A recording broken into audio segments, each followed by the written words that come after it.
Hey there, fellows! So welcome back to episode 2 of 12 Days of Murder. In this case, we're discussing a case out of Alabama, the tragic death of Savannah Hardin.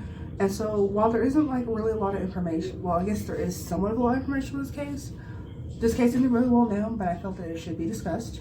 And so I guess I'm technically the first YouTuber to cover this case, at least from what I could find. So let's just go and get started. You had your fun, bet you're sorry now. You dressed me in white to just lay me down. I would've stayed till death took me out, but then you fucked up and gave me the gun. So I'll give you one more shot. So let's start with our killer. Joyce Hardin Garrard was born on March 26, 1965. At some point, she would marry a man named Johnny Garrard, and together they would have a son named Robert Hardin. He would marry a woman named Heather Walker in December 2002. And Savannah Rose Hardin was born on February 3rd, 2003 to Heather and Robin, but she was basically a month premature. And so because of this, she had a very common bladder disorder. And so because of this, she wasn't allowed to apparently eat chocolate because of the caffeine content in said chocolate. And it was said it actually went away by the time she was 2, but that bladder disorder that she had would eventually come up later in this case. Savannah was described to have loved cheerleading horses and was described as a normal child. Robin was working as a contractor, often being away from home. Heather and Robin would eventually divorce in early 2006, with Heather deciding to leave Robin. And Robin had apparently said that he would make Heather pay for leaving him. And so he decided to go about this by taking custody of Savannah. Robin had remarried by this time to Jessica May Hardin, who was said to have been born sometime in 1985. And by 2009, Jessica would have a child by Robin. So I guess Savannah has a half-sibling now.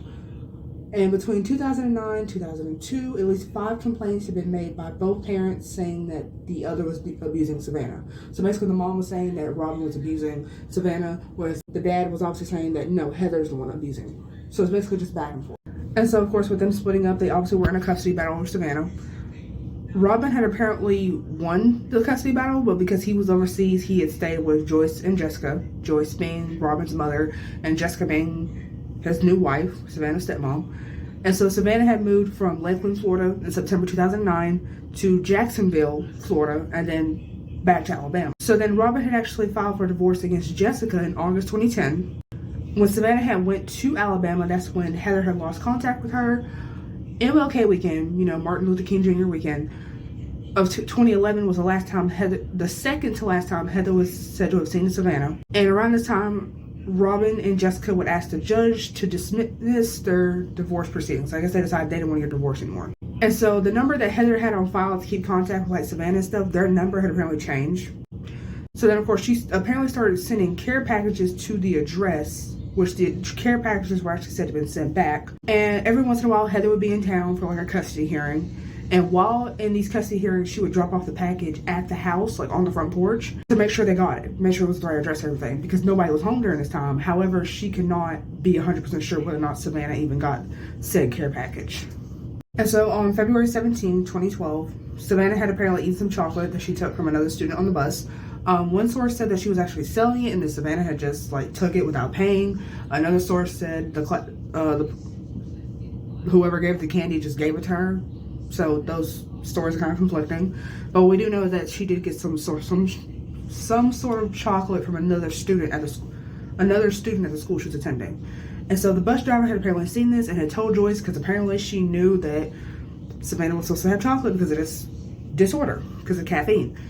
And so when Joyce had apparently asked Savannah about it, Savannah had apparently lied and said that she hadn't. And so as punishment, she made Savannah run around carrying heavy wood sticks for hours. Well, say that 3 hours, but you know what I mean. That's multiple hours.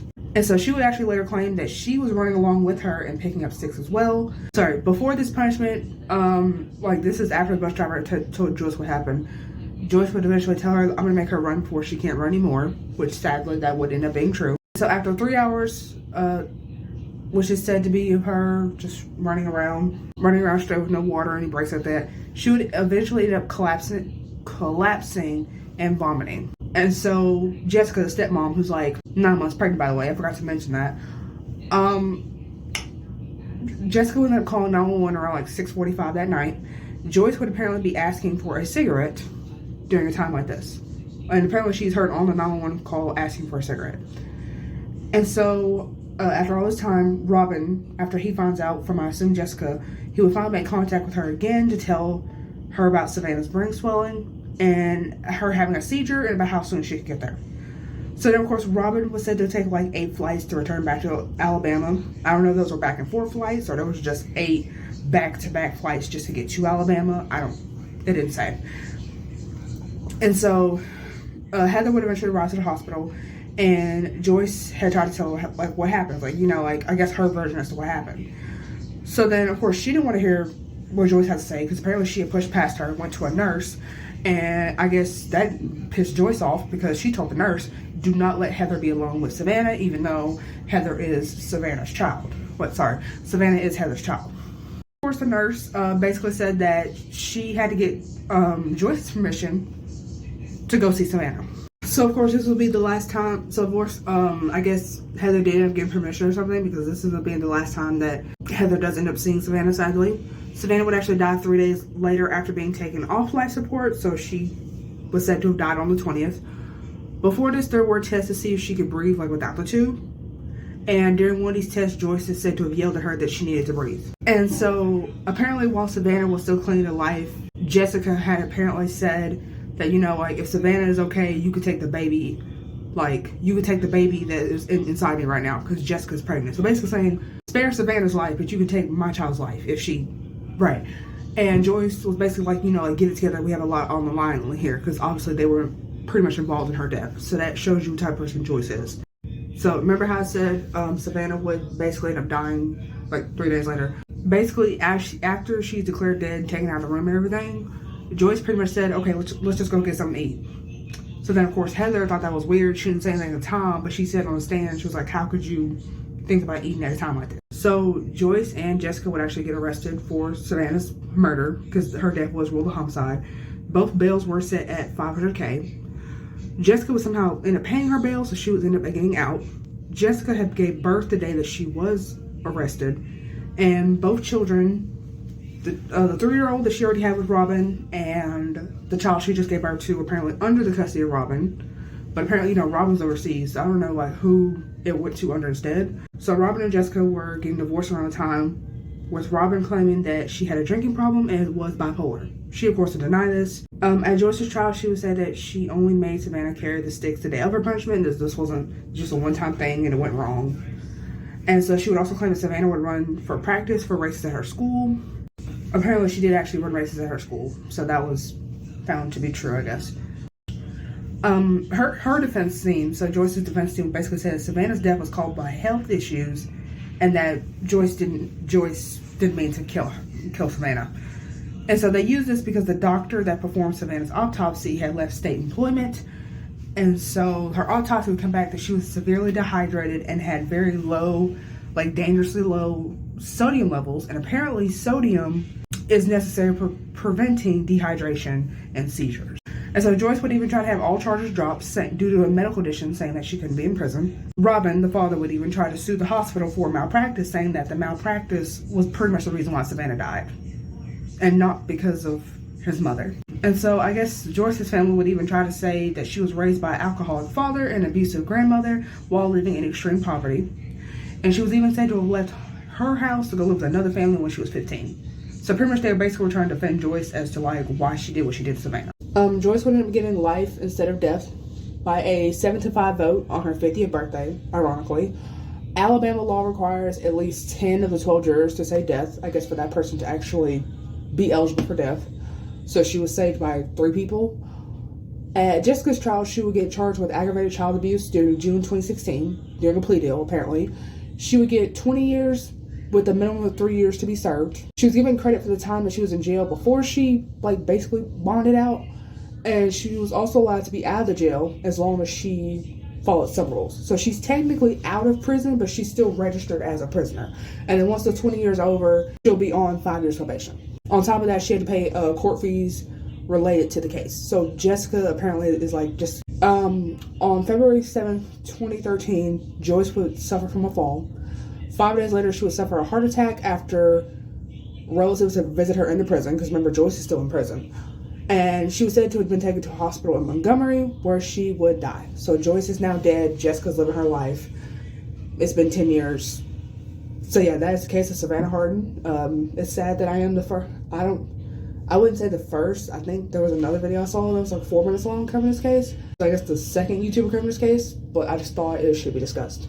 So yeah, that was the very tragic case of Savannah Hardin. There goes 2 days for the 12 days of murder, and I will see you all with tomorrow's case.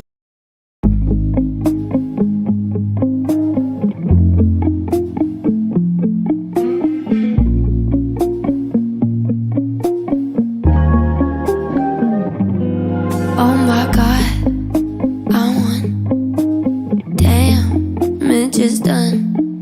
You had your fun, bet you're sorry now.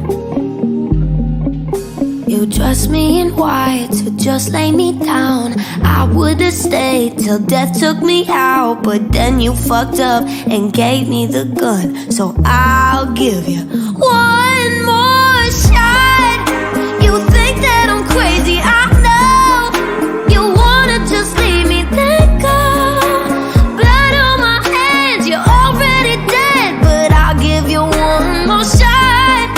Your body is cold, but I'm hot. You think that I'm playing, I'm not. You know how this ends, I'll put you to rest with one more shot. I used to hold you all through the night, till I saw the purple under your eyes. Oh, I'm not surprised. You're still doing drugs, but like to pretend that you and that girl were only just friends. I saw the whole truth, that bruise on your neck. Oh, I could just kill you, well that just depends if you're so